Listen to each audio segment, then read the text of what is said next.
Hello दोस्तों। तो आज अपन सेल ऑफ गुड्स एक्ट के रिवीजन को स्टार्ट कर रहे हैं। तो सेल ऑफ गुड्स एक्ट का पहला unit overall sale of goods act आप जानते हैं एग्जामिनेशन पॉइंट ऑफ व्यू से आपके it carries out a weight of approx 20 marks CA foundation law में। तो ये ओवरऑल 4 यूनिट्स में बटा हुआ है, जिसका पहला यूनिट जो है वो आप जानते हैं पूरा डील करता है formation of contract of sale का। तो आज अपन formation of contract of sale की शुरुआत कर रहे हैं एज अ रिकैप के तौर पे। यानी ये पूरा यूनिट जो है वो डील करता है सेल ऑफ गुड्स को लेके। तो सेल ऑफ गुड्स की जब हम बात करते हैं तो ऑब्वियस सी बात है, आज कोई भी गुड्स को जब आप सेल करेंगे तो ऑब्वियस सी बात है इसमें there are various parties involved. तो कभी भी सेल करना है तो सेल के लिए कम से कम आपको दो पार्टी लगती है। एक पार्टी होती है सेलर और दूसरी पार्टी होती है बायर। इसका मतलब सेलर क्या होता है ये भी हमने देखा था कि असेंशियल्स में अगर हम बात करें, so one party is the seller and the other party is the buyer. तो ये दोनों टर्म को लॉ के अंदर डिफाइन किया गया। आज कॉन्ट्रैक्ट ऑफ सेल को डील करने के लिए कंट्री में एक कानून चलता है sale of goods act which applies all over India. तो अब उसमें बायर कौन होता है, सेलर कौन होता है, ये सिंपल लैंग्वेज में तो आप जानते ही हैं कि बायर का मतलब क्या होता है। Buyer means a person who buys the goods. Similarly seller कौन होता है, seller means a person who sells the goods. तो ये तो आप सभी जानते हैं। तो फिर इस कानून में नया क्या सीखने को मिलता है, नया आपको ये सीखने को मिलता है कि seller means not only the person who sell the good but the one who agrees to sell the goods. तो सेक्शन 2 क्लॉज 13 जो सेलर को डिफाइन करेगा वो क्या बोलेगा, वो बताएगा आपको कि सेलर का मतलब क्या होता है। सेलर जो सेल करता है वो तो सेलर होता ही है, but the one who agrees to sell वो भी सेलर होता है। सिमिलरली बायर जो बाय करता है वो तो बायर होता ही है, but the one who agrees to buy भी बायर होता है। तो सेलर और बायर ये दोनों टर्म जो है वो डिफाइंड है लॉ में। तो जैसे फॉर एग्जांपल आज गुड्स कोई भी चीज़ जब हम बेचते हैं, करेक्ट, चाहे वो टीवी फ्रिज मोबाइल ऐसी जो भी चीज़ हो वो सब क्या गुड्स है। तो आज जैसे फॉर एग्जांपल याद करो मैं क्या कर रहा था, आपको ये पेन बेच रहा था। तो मैं पेन बेच रहा था, आप पेन खरीद रहे थे। तो I am what, I am the seller. आप कौन है, आप है buyer. So the one who sell the goods is seller, one who buys the goods is buyer. तो मैं आपको पेन बेच रहा हूँ, मैं सेलर आप बायर। लेकिन कल को मैं आपको ये पेन बेचने का वादा कर रहा हूँ, आप मुझसे पेन खरीदने का वादा कर रहे हैं, करेक्ट। यानी I am agreeing to sell you this pen let's say 1 month from now. तो मैं आज से 1 महीने बाद आपको ये पेन बेचने का वादा कर रहा हूँ, आप भी आज से 1 महीने बाद ये पेन मुझसे खरीदने का वादा कर रहे हैं। इस बात का कॉन्ट्रैक्ट अपन आज कर रहे हैं। तो ये क्या, ये भी एक तरीके का कॉन्ट्रैक्ट ऑफ सेल है। पर ये क्या है, I am agreeing to sell, you are agreeing to buy. तो सवाल है क्या अभी भी आप सेलर और मैं बायर हैं। द आंसर इज यस, जी हाँ, आप सेलर और मैं बायर होंगे। तो इसलिए सेलर और बायर क्या है, ये दोनों अपन ने सीख लिया। तो जब दोनों अपन ने देख लिया तो इसका मतलब अब सेलर बायर को जब गुड्स बेचता है तो अब तीसरी चीज़ जो इन्वॉल्व होनी चाहिए वो क्या है, गुड्स। यानी ये जो एक्ट है ये किस बात को लेके बना हुआ है, ये contract of sale of goods को लेके बना हुआ है। गुड्स का मतलब सिंपल लैंग्वेज में अगर बोले तो मूवेबल प्रॉपर्टी। गुड्स क्या होता है उसको भी डिफाइन किया गया है लॉ के अंदर 2 क्लॉज 7 में, उसको मैं थोड़ा आगे बताऊंगा आपको। लेकिन अभी अगर समझे तो गुड्स का मतलब क्या था, गुड्स का मतलब सिंपल लैंग्वेज में अगर हम देखें तो गुड्स का मतलब होता है मूवेबल प्रॉपर्टी। तो मूवेबल प्रॉपर्टी मतलब आज ये जितनी भी चीज़ें आप खरीद रहे हैं, TV fridge mobile AC computer calculator pen, ये सब क्या, ये सब गुड्स है। तो अगर आप इनको बेचने खरीदने का कॉन्ट्रैक्ट करेंगे दोस्तों तो this is a contract for sale of goods. तो इसका मतलब ये भी साफ हो गया कि अगर मैं अदर देन मूवेबल प्रॉपर्टी कुछ सेल करूंगा तो भले ही वहाँ सेल हो रहा है, भले ही वहाँ पे भी सेलर होता है, वहाँ पे भी बायर होता है, लेकिन जो चीज़ दी जा रही है क्या वो गुड्स है, नहीं। तो क्या sale of goods act apply होगा, द आंसर इज नो। जैसे कि इमूवेबल प्रॉपर्टी, तो आज मैं कोई लैंड बेच रहा हूँ, कोई बिल्डिंग बेच रहा हूँ, तो अगेन बेचने वाला तो सेलर है, खरीदने वाला बायर है। लेकिन सवाल है क्या provision of sale of goods act apply होगा, the answer is no, sale of goods act apply नहीं होगा, क्योंकि this is contract for sale of immovable property और इमूवेबल प्रॉपर्टी गुड्स नहीं होता। तो पहले तो हमें ये पता होना चाहिए था कि गुड्स क्या होता है, क्योंकि मैं इन गुड्स को क्या करता हूँ, या तो मैं सेल करूंगा या एग्रीइंग टू सेल करूंगा। दोनों में फ़र्क क्या हो जाता है, तो फ़र्क बड़ा सिंपल सा है। जैसे मैंने आपको ये पेन अभी बेची, दिस इज अ गुड्स, मैं सेलर आप बायर। तो मैंने जब आपको ये पेन बेची, this is a contract of sale. यहाँ पे क्या हो रहा है, इमीडिएटली ओनरशिप ट्रांसफर हो रही। कॉन्ट्रैक्ट ऑफ सेल में दो काम मुझे करने पड़ेंगे एज अ सेलर। पहला काम है कि मुझे आपको पेन की ओनरशिप देनी पड़ेगी, और दूसरा काम वो पेन डिलीवर करना पड़ेगा आपको, करेक्ट। तो सेल जब होता है, सेल में क्या होता है, there is a immediate transfer of ownership. तो इमीडिएट ट्रांसफर ऑफ ओनरशिप कब होता है, at the time of contract of sale. जैसे ही आपके मेरे बीच में कॉन्ट्रैक्ट हुआ, मैंने आपको पेन दी, there is a immediate transfer of ownership. क्यों, क्योंकि कल को आगे चल के हम सीखते हैं कि उन गुड्स में रिस्क किसका रहेगा, बाय डिफॉल्ट रिस्क उस व्यक्ति का रहता है जो गुड्स का ओनर होता है। तो इसलिए जब मैंने सेल किया तो मैंने आपको पेन की ओनरशिप दी, पेन आपको दिया। मान लीजिए आपके हाथ से वो पेन छूट गया, बताइए अब वो नुकसान किसका होगा, रिस्क किसका है, जो ओनर है उसका। और क्योंकि ओनर आप हैं तो वो जो भी नुकसान होगा वो आपका होगा। कल को अगर मान लो पेन मेरे पास थी, मैंने ओनरशिप ट्रांसफ़र नहीं करी थी और पेन मेरे हाथ से छूट गया, तो बोलिए अभी वो जो नुकसान हुआ वो नुकसान किसका होगा, वो नुकसान मेरा होगा। तो इसलिए इसलिए भी जानना जरूरी है कि ओनरशिप जो है, गुड्स का ओनर कौन है, क्योंकि आगे चल के हम जानते हैं कि by default most of the case में रिस्क किसका होता है, रिस्क फॉलोज ओनरशिप। तो इसलिए जब भी कॉन्ट्रैक्ट ऑफ सेल होता है there is a immediate transfer of ownership at the time of contract of sale. लेकिन याद करो यही पेन मैंने आपको क्या बोला था, ये पेन मैंने आपको बोला था बेचूंगा, लेकिन कब, आज से 1 महीने बाद।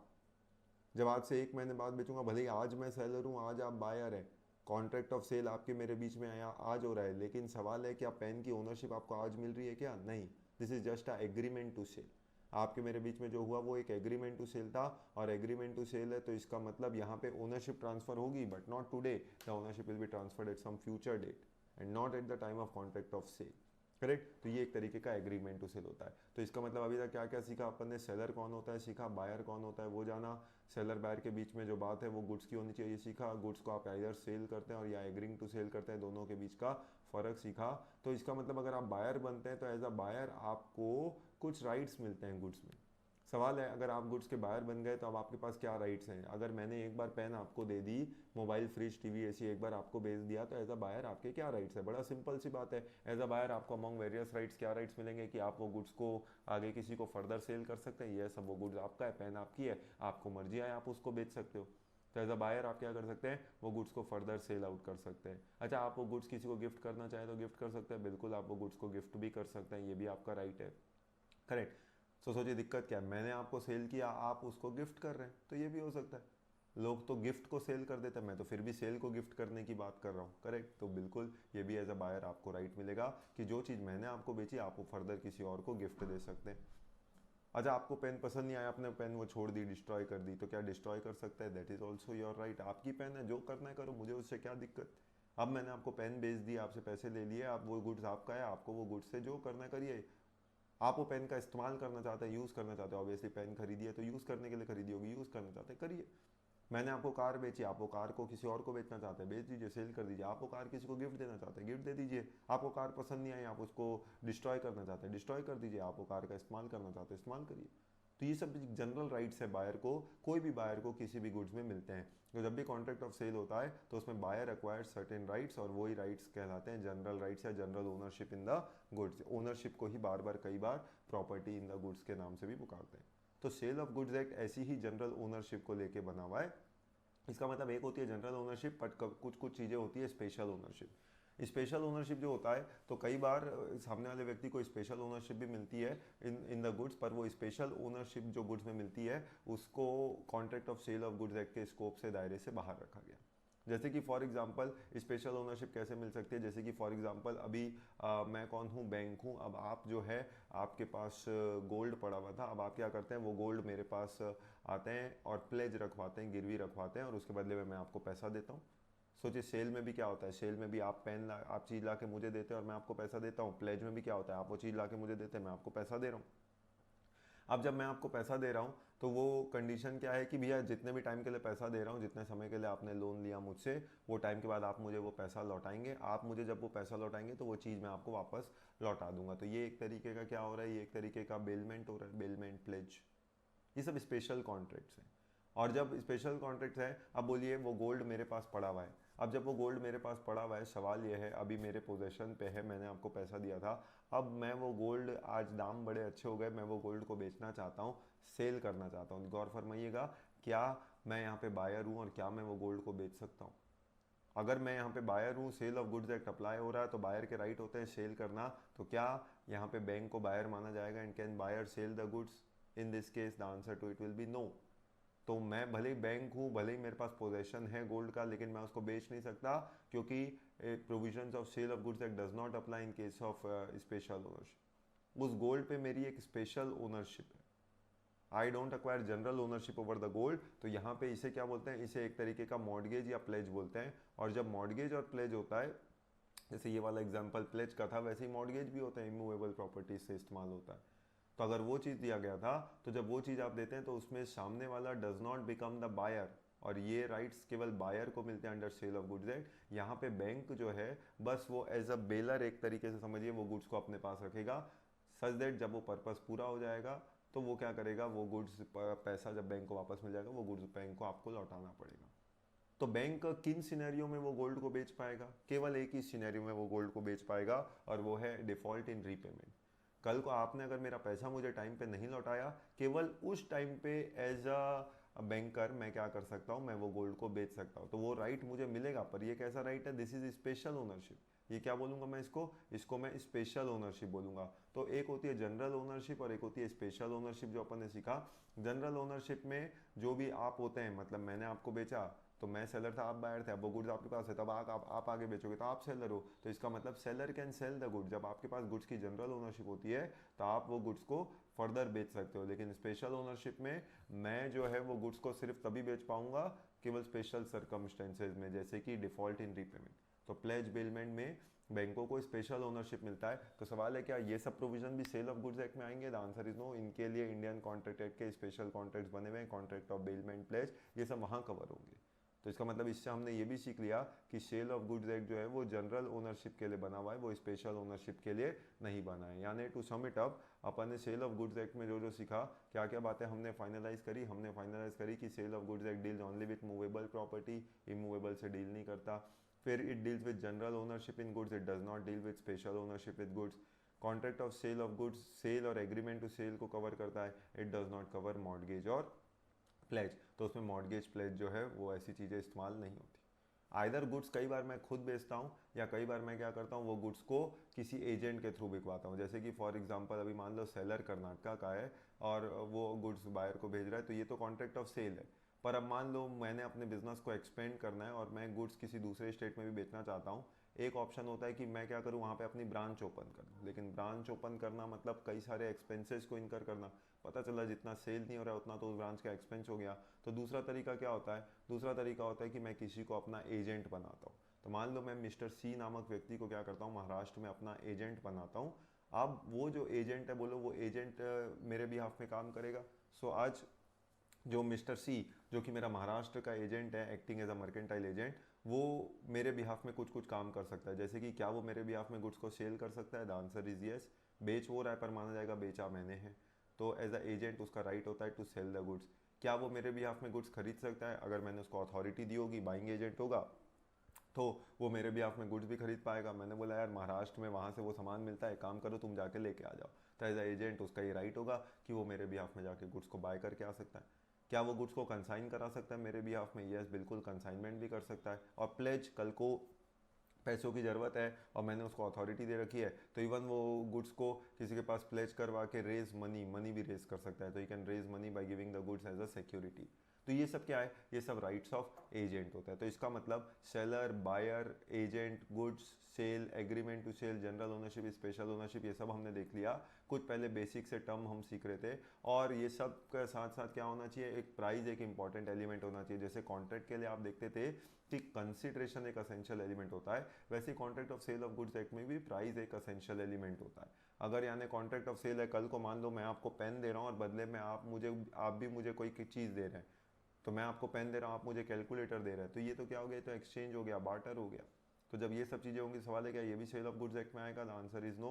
ये सारी चीज़ें सेल ऑफ गुड्स एक्ट के दायरे से बाहर रहेंगी। तो इसलिए contract of sale of goods act में ये सारी बेसिक सी बातें अपन ने देखी। ये सारी बातें देखने के बाद अब अल्टीमेट जो अपना डिस्कशन बनता था कि वो है गुड्स क्या होता है, क्योंकि contract of sale of goods basically deals with goods, तो इसलिए गुड्स टर्म को जो है वो डिफाइन किया गया एक्ट के सेक्शन 2 क्लॉज 7 में। अब 2 क्लॉज 7 जो गुड्स को डिफाइन करता है उसमें बेसिक सिंपल लैंग्वेज में क्या बोला गया, गुड्स मीन्स। तो जब मीन्स बोला तो चेहरे पे मुस्कान आ गई आपके, क्या कि भैया गुड्स मतलब सिर्फ जो बोल रहा है उतना ही रहेगा, करेक्ट। तो गुड्स मीन्स, लेकिन फिर देखो आगे क्या लाइन लिखी, आगे की लाइन पढ़ते ही पैरों तले जमीन खिसक गई हो कि बोला गुड्स का मतलब क्या, सब कुछ। तो goods means every kind of movable property, बस फर्क क्या है, मूवेबल प्रॉपर्टी। तो इतना पढ़ने से ये भी हमें क्लियर हो गया कि इसका मतलब इमूवेबल प्रॉपर्टी जो है वो गुड्स नहीं होता।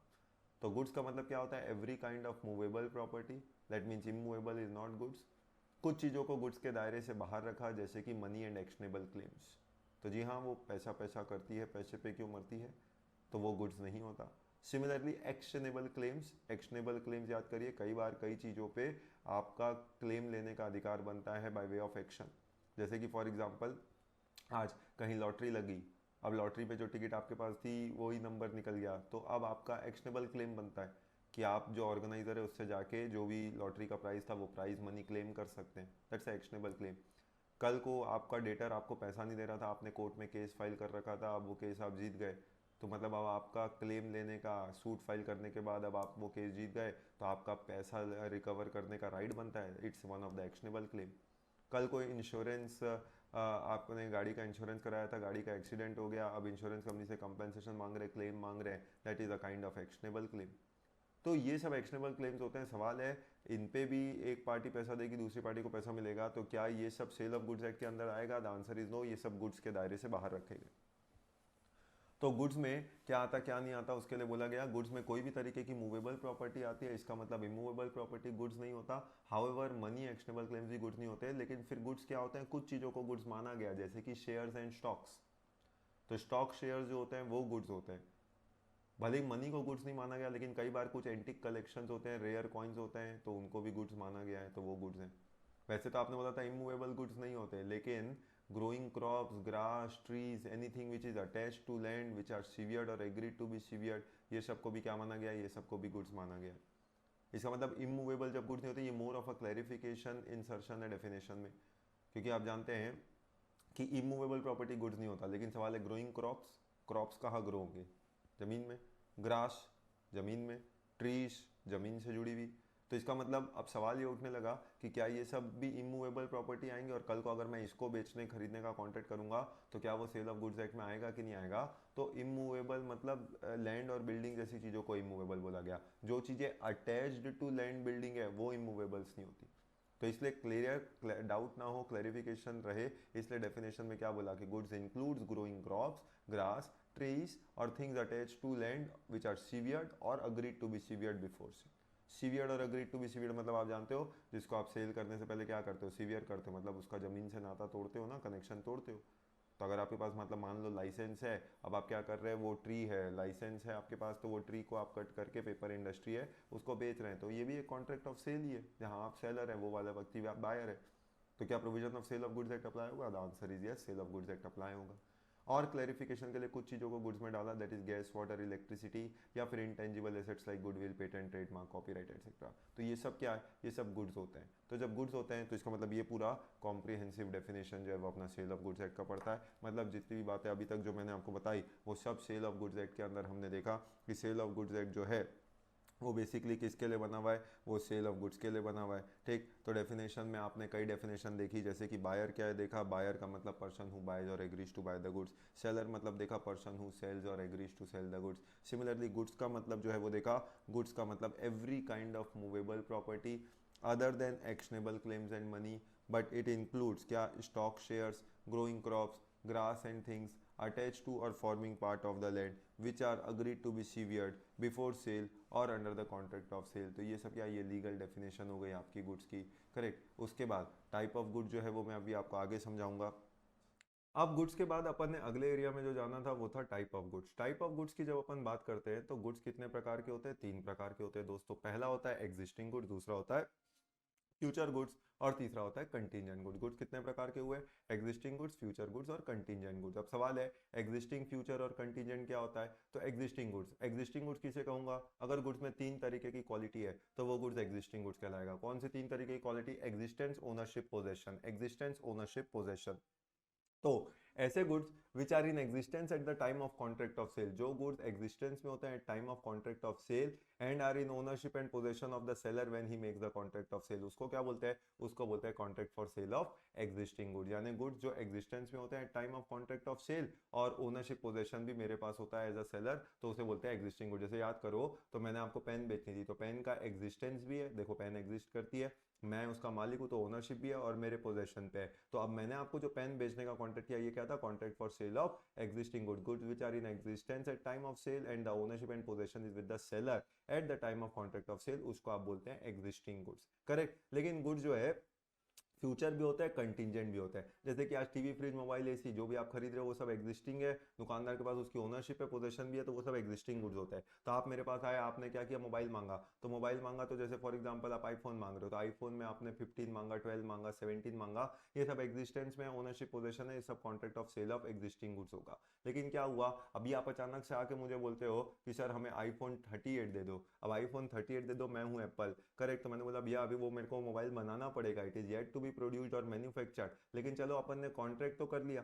मैंने आपको कॉन्ट्रैक्ट कर दिया सेल करने का, तो ये क्या है, contract for sale of future goods, goods which are yet to be manufactured, which are not in existence at the time of contract of sale, उसका अगर अपन ने कॉन्ट्रैक्ट कर लिया तो ये क्या, contract for sale of future goods हुआ। तो ये contract for sale of future goods कहलाएगा, गुड्स जो एग्जिस्टेंस में नहीं है। करेक्ट। तो या आपने मानो चलो आईफोन 17 मांगा, अब आईफोन 17 तो एग्जिस्टेंस में, लेकिन सवाल है अभी मेरे पास है कि आईफोन 17 नहीं, तो मैंने मंगवाया, मैंने बोला आप बोलो तो मैं आपके लिए मंगवा के दे दूंगा।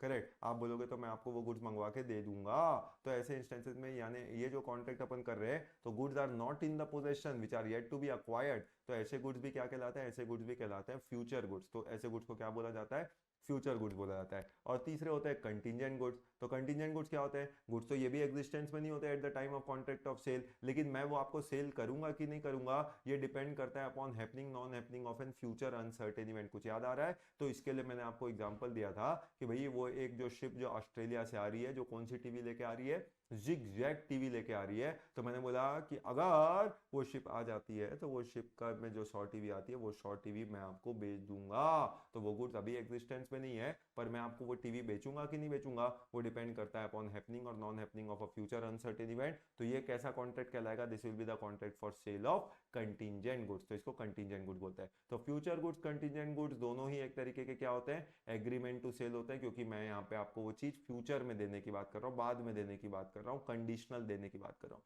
लेकिन एग्जिस्टिंग ये तो सब अभी के अभी मौजूद होते हैं। तो एग्जिस्टिंग गुड्स जो है वो फर्दर 3 प्रकार के होते हैं। एग्जिस्टिंग गुड्स जो है वो फर्दर 3 प्रकार के होते हैं। कौन कौन से 3 प्रकार के goods, specific goods, ascertain goods और अनअसर्टेन गुड्स। तो एग्जिस्टिंग गुड्स जो है वो 3 प्रकार के होते हैं, स्पेसिफिक गुड्स, अनअसर्टेन गुड्स और असर्टेन गुड्स। याद करो, स्पेसिफिक गुड्स, स्पेसिफिक गुड्स किसको बोलते हैं, जब बायर स्पेसिफिकली जो है वो गुड्स को खरीदता है, यानी goods which are identified at time of sale and are agreed upon and are separated from the lot immediately at the time of contract of sale, उसको क्या बोलते हैं, उसको बोलते हैं स्पेसिफिक गुड। जैसे कि याद करो, आप जाके दुकान में क्या बोलते हो, भैया ओ वाला याद आ रहा है कुछ, ओ वाला फोन निकालो, ओ इधर इधर वाला हटाओ, उधर वाला हटाओ, ओ ग्रे वाला फोन निकालो, वो ग्रे कलर वाला फोन निकालो, वो ब्लैक कलर की कार दो मेरे को, इसका मतलब ये रेड वाला जो मोबाइल है मेरे को वो दो, इसका मतलब ये ब्लू वाली वॉशिंग मशीन दो, ये इस कंपनी का ये वाला चीज दो, उस कंपनी का वो वाला चीज दो। करेक्ट, मतलब यू आर स्पेसिफिकली आइडेंटिफाइंग कि जो गुड्स आप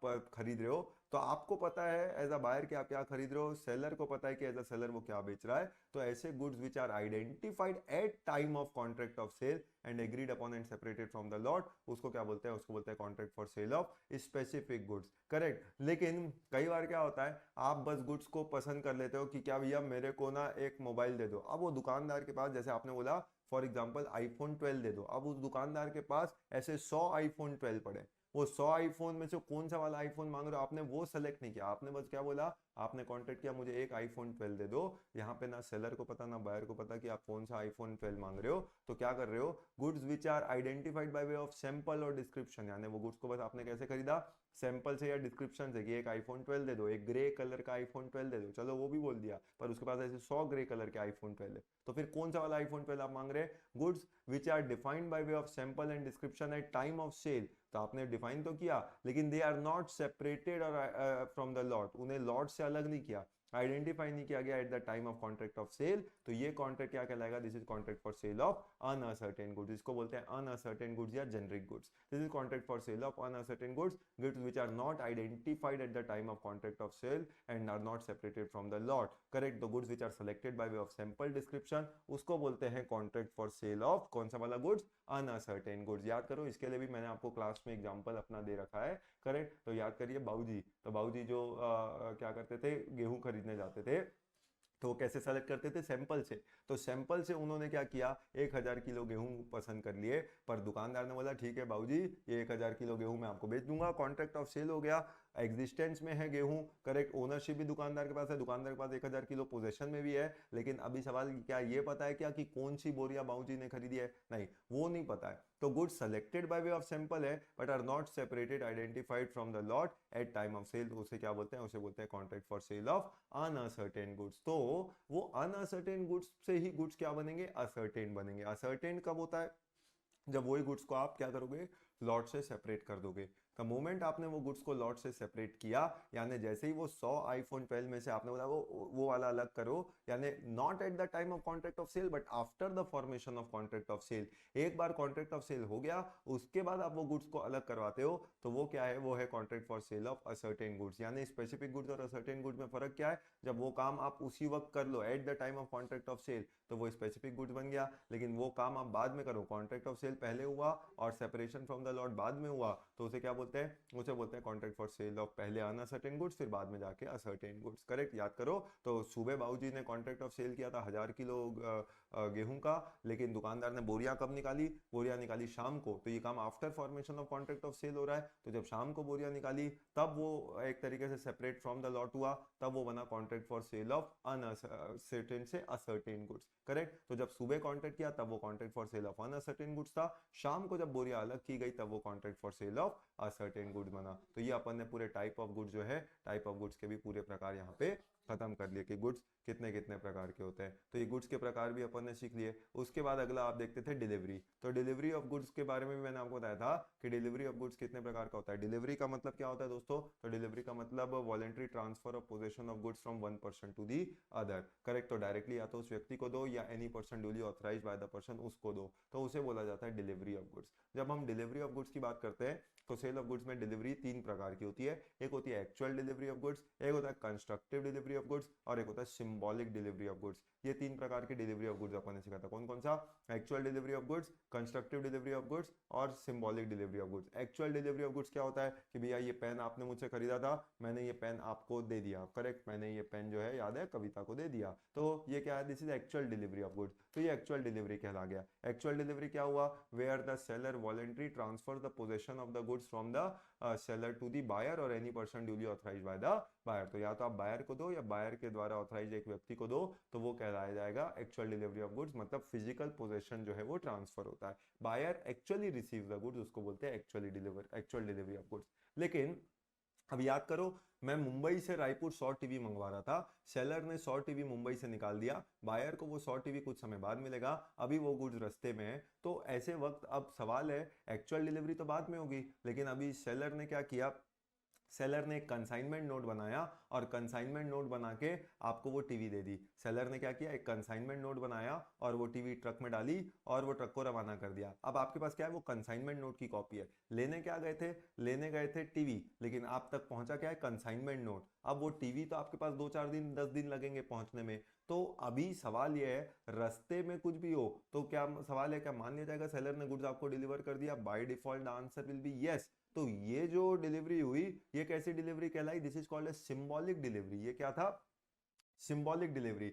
कि आप वैसे तो डिलीवरी का टीवी की होनी थी, लेकिन आपको डिलीवर क्या किया गया, कंसाइनमेंट नोट की कॉपी, जिसके थ्रू आप जब ट्रांसपोर्टर गुड्स लेके आएगा तो आप गुड्स को कलेक्ट कर सकते हैं। तो कंसाइनमेंट नोट की कॉपी हो जाए, रेलवे रिसीट की कॉपी हो जाए, एयरवे बिल हो जाए, वार फिंगर सर्टिफिकेट हो जाए, ये सब क्या, ये सब सिंबलाइज कर रहे हैं क्या, कि गुड्स आपको डिलीवर हो गया। जैसे याद करो, आप क्या करते हो, कार खरीदने जाते हो, तो शोरूम वाले से आप कार खरीदने जाते हो, शोरूम वाला आपको कार बेचता है, लेकिन क्या वो आपको कार पकड़ाता है कि एक्चुअल डिलीवरी, नहीं, वो क्या करता है, कार की चाबी पकड़ाता है। अब कार की चाबी जो आपको पकड़ाई जा रही है वो क्या है, वो एक तरीके का सिंबॉलिक डिलीवरी है, जो सिंबलाइज कर रहा है किसको, डिलीवरी ऑफ कार को। तो भले ही आपको एक्चुअल में कार दी गई नहीं दी गई, लेकिन अगर चाबी दे दी गई तो मान लिया जाएगा कि आपको कार दे दी गई है, उसको बोला जाता है सिंबॉलिक डिलीवरी ऑफ गुड्स। लेकिन तीसरा होता है कंस्ट्रक्टिव डिलीवरी। कंस्ट्रक्टिव डिलीवरी मतलब जहां पे कंस्ट्रक्ट किया जाएगा डिलीवरी हुई है, यानी a kind of deem delivery. तो डीम डिलीवरी किसको बोलूंगा मैं, याद करो दोस्तों। करेक्ट, तो a person who holds the goods on behalf of seller now continues to hold it as a agent of the buyer. Correct, तो जो कल तक सेलर का व्यक्ति बन के गुड्स को होल्ड करता था, अब वो बायर का एजेंट बन के अगर गुड्स को होल्ड करना चालू कर दे तो उसे एक तरीके से ट्रीट किया जाता है कंस्ट्रक्टिव डिलीवरी ऑफ गुड्स। याद करिए, फॉर एग्जांपल मैंने शोरूम वाले से कार खरीदी थी, अब वो कार जो है वो शोरूम वाले के गोडाउन में पड़ी हुई है, सेल हो चुका है, अब वो जो कार है वो आपकी है। वो कार आपको डिलीवर मतलब जाके डिलीवरी ले लेनी थी, लेकिन डिलीवरी लेने आप जा रहे थे, उसी वक्त एक इमरजेंसी काम आया और आप दूसरी जगह चले गए। जैसे ही आप दूसरी जगह गए तो आपने वो शोरूम वाले को या वेयर हाउस कीपर को क्या बोला कि भैया 4 दिन तक ये कार अपने पास रखना, आपको 4 दिन लगेगा लौटने में, कुछ इमरजेंसी है, 4 दिन बाद आके आपको कार ले लोगे। अब 4 दिन तक वो जो वेयर हाउस कीपर है, वेयर हाउस कीपर किसका व्यक्ति था, वो तो सेलर का व्यक्ति था, लेकिन अभी वो 4 दिन बोलो, वो कार जो आपने खरीद ली है वो 4 दिन तक वो कार आपके लिए कैसे रखेगा, as a agent of buyer बन के। तो जो 4 दिन वो आपको as a agent of buyer बन के वो कार को रख रहा है, इसका मतलब शोरूम वाला क्या बोलेगा, उसने कार की क्या कर दी है, आपको कंस्ट्रक्टिव डिलीवरी कर दी है। इसका मतलब जब डिलीवरी के प्रकार देखोगे तो ये जो तीनों प्रकार की डिलीवरी जो अपन ने सीखी, ये तीनों प्रकार का डिलीवरी का मतलब बता दिया। डिलीवरी का मतलब पहले हमने सीखा था voluntary transfer of possession from one person to another, तो वो डिलीवरी एक्चुअल भी हो सकती थी, कंस्ट्रक्टिव भी हो सकती थी, सिंबॉलिक भी हो सकती थी, ये सब अपन ने देख लिया। करेक्ट, तो ये 3 प्रकार की डिलीवरी होती है। ठीक, एक्चुअल में goods are physically delivered, constructive में क्या है, without change in the custody और actual possession of things as in case of delivery by attornment. तो इट टेक प्लेस, जो person in possession of goods था belonging to the seller acknowledges to the buyer that he holds the goods on behalf of buyer, तो उसको आप constructive delivery बोलते हैं। और symbolic delivery क्या, when there is a delivery of a thing in token of transfer of something else, तो delivery of a key as a token of transfer of delivery of car, उसको बोला जाता है symbolic delivery. तो ये 3 प्रकार की डिलीवरी हुई। डिलीवरी के साथ एक और टर्म आता है, वो है डिलीवरेबल स्टेट। डिलीवरेबल स्टेट मतलब ready to deliver, deliverable state का मतलब क्या हुआ, रेडी टू डिलीवर। तो गुड्स को डिलीवर तो आप तब करोगे ना जब गुड्स रेडी टू डिलीवर हो। याद करो, 1000 किलो गेहूं सेलर ने बेचना था, उसके पास एग्जिस्टेंस है, ओनरशिप है, पोजेशन है, लेकिन जब बाबूजी को वो गोडाउन लेके गया तो याद आ रहा है ना, बाबूजी के पैर जमीन पे नहीं पड़ रहे थे। जमीन पे क्यों नहीं पड़ रहे थे, क्योंकि जमीन में सारे गेहूं बिखरे पड़े थे। दुकानदार ने बोला बाबूजी 1000 किलो गेहूं है, ले जाओ। सवाल है कि बाबूजी ने ऐसे 1000 किलो गेहूं ले जाना था, नहीं। तो इसका मतलब उस केस में दुकानदार को, सेलर को एक काम करना है, क्या, put the goods in the deliverable state, क्योंकि जब तक गुड्स डिलीवरेबल स्टेट में नहीं आएंगे तब तक सेलर बायर को फोर्स नहीं कर सकता डिलीवरी लेने के लिए। तो goods are said to be in a deliverable state when they are in such a condition that the buyer would under the contract be bound to take delivery of them। तो goods तभी उसको deliverable state बोला जाता है। इसका मतलब क्या हुआ कि जब तक सेलर जो है वो गुड्स को बोरियों में पूरा पैक करके, रैक में पैक करके ऐसा ना रख दे, तब तक, मतलब रैक में ना रख दे, तब तक नहीं माना जाएगा कि गुड्स डिलीवरेबल स्टेट में है। और जब तक डिलीवरेबल स्टेट में नहीं हुआ तो आप फिर उसकी डिलीवरी नहीं कर सकते। तो पहले डिलीवरी बाद में होनी है, डिलीवरेबल स्टेट पहले होना है। तो ये सब various types of deliverable state था, ये भी हमने सीख लिया। तो मतलब मल्टीपल डेफिनेशन जो सीखनी थी, तो उसमें आपने जैसे अगर आप टॉपिक वाइज चले तो आपने सेलर बायर की डेफिनेशन क्या है वो देख लिया, आपने गुड्स क्या होता है उसकी लीगल डेफिनेशन देख ली, फिर क्लासिफिकेशन ऑफ गुड्स में आपने एग्जिस्टिंग गुड्स और एग्जिस्टिंग के अंदर असर्टेन, अनअसर्टेन और स्पेसिफिक गुड्स देख लिया था। फिर उसके बाद फ्यूचर गुड्स क्या होता है वो भी देख लिया, कंटिजेंट गुड्स क्या होता है ये भी आपने देख लिया था। उसके बाद डिलीवरी के जो प्रकार है तो डिलीवरी भी आपने देख ली, ये सब डिस्कशन भी हमारा हो गया था। उसके बाद document of title to goods, ऐसे कुछ छोटी छोटी डेफिनेशंस और है। Document of title to goods क्या होता है, तो एक होता है डॉक्यूमेंट जो होता है, डिफरेंस होता है डॉक्यूमेंट शोइंग टाइटल और डॉक्यूमेंट ऑफ टाइटल। करेक्ट, कुछ गुड्स होते हैं जो, मतलब कुछ चीज़ें ऐसी होती है जिसका टाइटल, मतलब जैसे टीवी, फ्रिज, मोबाइल ऐसी है, बिल आपके पास है तो आप उसके मालिक हैं। करेक्ट, तो वो बिल एक तरीके का सबूत है कि वो गुड्स आपका है। करेक्ट, तो कुछ ऑर्डर होते हैं, कुछ बियरर होते हैं। बियरर मतलब जिसको मिला उसका। करेक्ट, ऑर्डर मतलब एक तरीके से जो उसमें दिया गया है वो टाइटल उसी का होगा, नाम होना जरूरी है।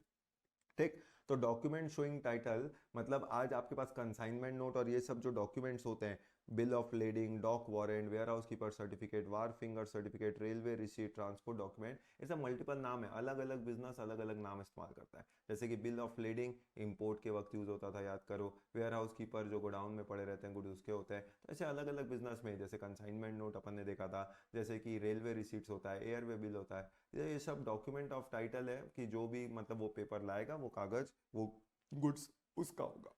एजेंट कौन होता है, 2(9) में आपको बता चुका था, जिसको सर्टेन राइट्स मिलते थे, वो सेल कर सकता था गुड्स को, कंसाइन कर सकता था गुड्स को, बाय कर सकता था गुड्स को, या raise money on the security of goods मतलब प्लेज कर सकता था गुड्स को। फिर प्रॉपर्टी मतलब ओनरशिप, और सेल ऑफ गुड्स एक्ट में ओनरशिप का मतलब जनरल ओनरशिप से होता है, ये भी हमने देख लिया था। इंसॉल्वेंट कौन होता है, तो इंसॉल्वेंट मतलब one a person ceases to pay his debts in ordinary course of business, उसी को तो इंसॉल्वेंट बोलेंगे, मतलब जिसकी लाइबिलिटी ज्यादा और एसेट्स कम, उसको आप इंसॉल्वेंट बोलते थे। उसके बाद ये सब चीज कैसे होनी चाहिए, फॉर अ प्राइस। प्राइस का मतलब कोई भी मनी कंसिडरेशन होना चाहिए, इसका मतलब एक्सचेंज करोगे, बार्टर करोगे, क्या वो गुड्स होगा, वो गुड्स नहीं होता। Quality of goods include there state और कंडीशन, तो ये सब छोटी छोटी डेफिनेशन थी। अब इसके बाद थोड़ा सा हम आगे बढ़े तो कुछ essentials of a valid contract of sale होते थे। कुछ essentials of valid contract of sale मतलब इसमें आपने देखा था कि मतलब सेल वैलिड कब होगा, जब उसमें दो पार्टीज हो। दो पार्टीज कौन कौन सी, एक बायर एक सेलर। अब बायर का मतलब क्या, सेलर का मतलब क्या, आप जानते हैं। फिर गुड्स का होना जरूरी है, लेकिन गुड्स कौन सा होना चाहिए, मूवेबल नेचर का होना चाहिए। प्राइस होना जरूरी है मॉनेटरी टर्म्स में, तो प्राइस एज अ कंसिडरेशन होना चाहिए। ट्रांसफर ऑफ ओनरशिप एक जरूरी एसेंशियल एलिमेंट है। It can be absolute, it can be conditional, मतलब जो आप सेल कर रहे हो वो एब्सोल्यूट भी हो सकता है, कंडीशनल भी हो सकता है। मेरा चीज है, याद करो कॉन्ट्रैक्ट एक्ट में पढ़ते थे ऑफर, तो ऑफर कंडीशनल हो सकता था। तो वैसे ही मैं सेल कर रहा हूँ तो मैं सेल एब्सोल्यूट कर सकता हूँ बिना किसी शर्त के आपको बेच दूं, या मैं कंडीशन लगा के भी बेच सकता हूँ। तो ये सब essentials of valid contract of sale होते हैं। बाकी जो कॉन्ट्रैक्ट के असेंशियल्स होते हैं सेक्शन 10 में, जैसे कि फ्री कंसेंट होना चाहिए, parties competent to enter into contract होना चाहिए, लॉफुल कंसिडरेशन होना चाहिए, वो सारी बातें यहाँ पे भी एज इट इज मौजूद रहेगी। करेक्ट, तो ये पूरे असेंशियल्स थे of agreement of contract of sale, तो ये भी हमने देख लिया था। उसके बाद फिर कुछ डिफरेंसेस आते हैं दोस्तों। अब डिफरेंसेस जो है आप जानते हो इसमें एक्सप्लेनेशन का पार्ट नहीं होता, ये खाली आपको डिफरेंस बताते हैं कि डिफरेंस के तौर पे सेल और एग्रीमेंट टू सेल में फ़र्क क्या होता है। मैंने आपको बेसिक डिस्कशन किया ही था कि सेल मतलब क्या होता है, जब आप ओनरशिप ट्रांसफर करते हैं इमीडिएटली उसको सेल बोलते हैं, ओनरशिप ट्रांसफर होगा फ्यूचर डेट में तो उसको एग्रीमेंट टू सेल बोलते हैं। करेक्ट, तो ये सारी बातें जो हैं मतलब एक तरीके से कॉन्ट्रैक्ट ऑफ सेल में क्या होता है, कॉन्ट्रैक्ट एग्जीक्यूट हो जाता है, यहाँ पे क्या होता है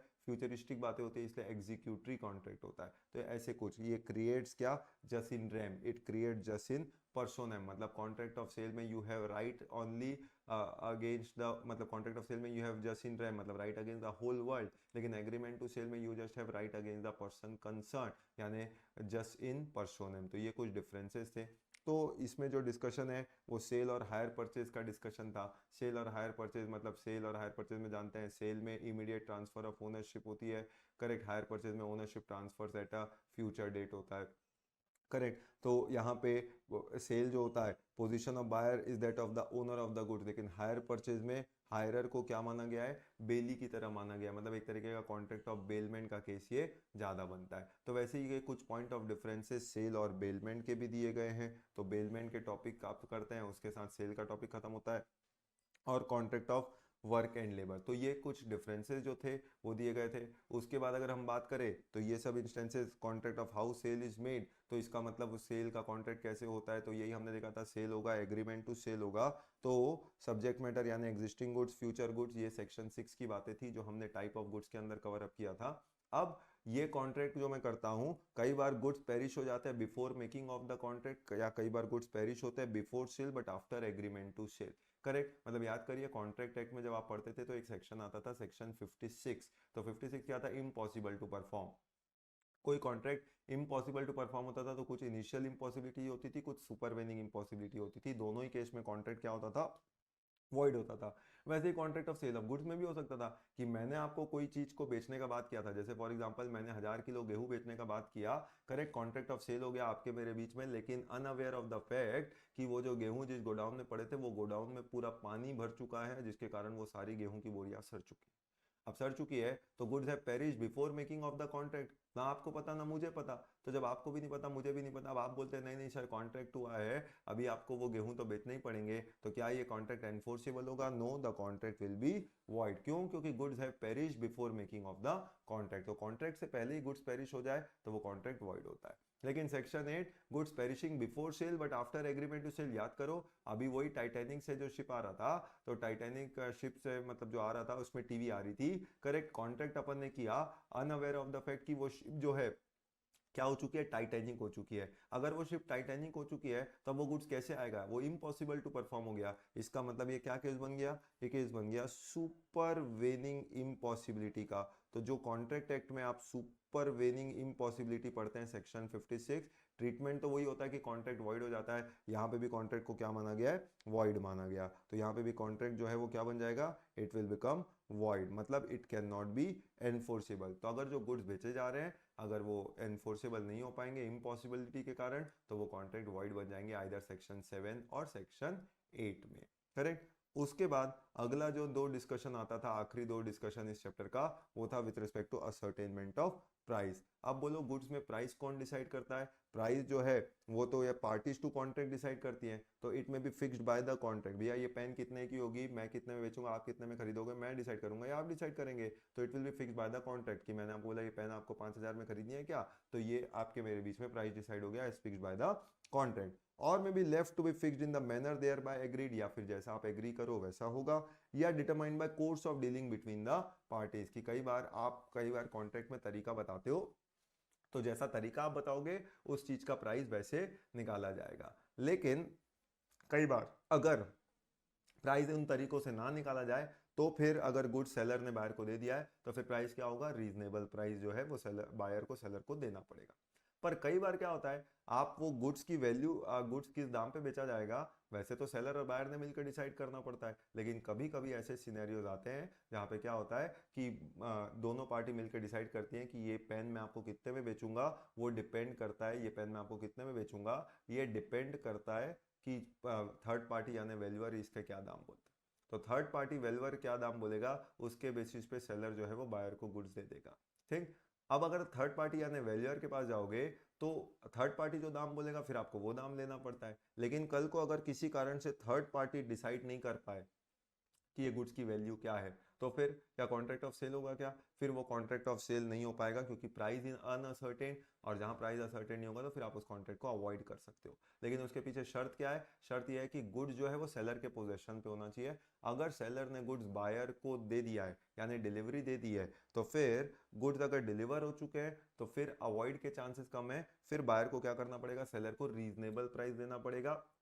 व्हाट इज रीजनेबल प्राइस ये आप जानते हो case to case fact to fact basis पे डिसाइड किया जाता है। तो याद करिए, तो ये तो वेलवर के बारे में हुआ, जैसे कोई नायाब चीज आपको मिली थी तो आप एक वेलवर के पास गए थे, बोला जो वेलवर इसका दाम बोलेगा वो दाम पे सेल परचेज होगा।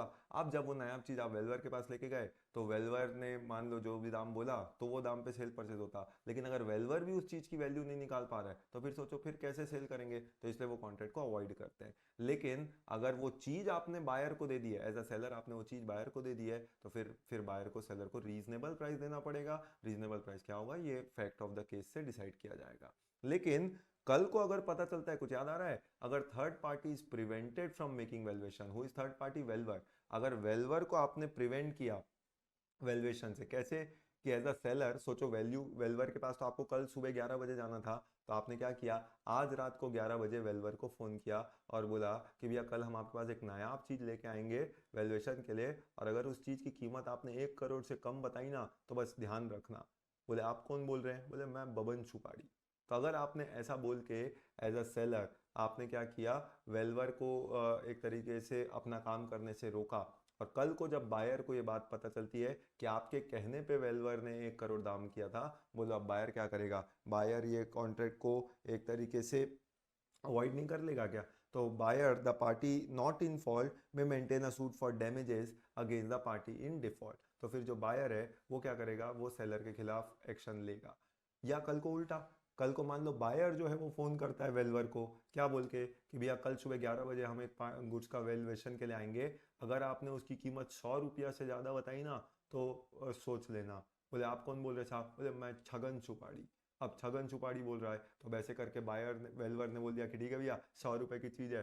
तो अब बाद में जब सेलर को पता चलता है कि भैया चीज़ करोड़ों की थी लेकिन वेलवर ने बायर के कहने पे 100 रुपए में वो चीज़ दे दी, तो कल को पार्टी नॉट इन फॉल्ट कौन है, सेलर। फिर सेलर जो है will maintain a suit for damages against the party in fault that is buyer. तो ये क्या होता है, ये है अपना पूरा यूनिट 1 दोस्तों, contract of sale of goods act.